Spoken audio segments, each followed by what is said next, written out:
கையில் பிடிங்க. ஒரு பப்பாளியை கூட சாப்பிட விட மாட்டேங்காங்க மக்களை. வணக்கம் மந்தோனி நலப்பறைகள். இன்னைக்கு பார்த்தீங்கன்னா ஒரு சூப்பரான கருவாடு தான் உங்களுக்கு வந்து நான் காட்ட போகிறேன். நல்லா அருமையான காரா கருவாடு, வெங்காச்சல் கருவாடு. உப்பு நிறைய இருக்காது பாருங்க. பலன்னு காரா கருவாடு நம்ம ரெடி பண்ணி வச்சுருக்கோம்.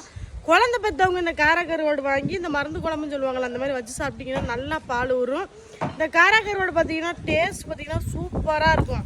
இதை பார்த்தீங்கன்னா இந்த பட்டை கருவாடு மாதிரி அந்த பண்ணி தான் சாப்பிடணும் அப்படிலாம் கிடையாது. இதை வந்து பொரிக்கலாம், வத்தல் போட்டு வதக்கலாம், மண்டையை பிச்சு போட்டு குழம்பு வைக்கலாம், இந்த மருந்து குழம்பு 4மே வைக்கலாம். காரா கருவாடு பிடிக்காதவங்க எனக்கு தெரிஞ்சு யாருமே இருக்க மாட்டாங்க. ஏன்னா அவ்வளோ அருமையாக இருக்கும் இந்த காரா கருவாடு. கண்டிப்பாக உங்களுக்கு வேணும்னா நாங்கள் கீழே கொடுக்குற நம்பருக்கு வாட்ஸ்அப் மெசேஜ் பண்ணி இந்த கருவாடு வாங்கி சாப்பிடுங்க. பாருங்கள், ஃப்ரெஷ்ஷாக நம்ம எடுத்து அன்னைக்கே காய போட்டு அழகாக எடுத்து வச்சுருக்கோம்.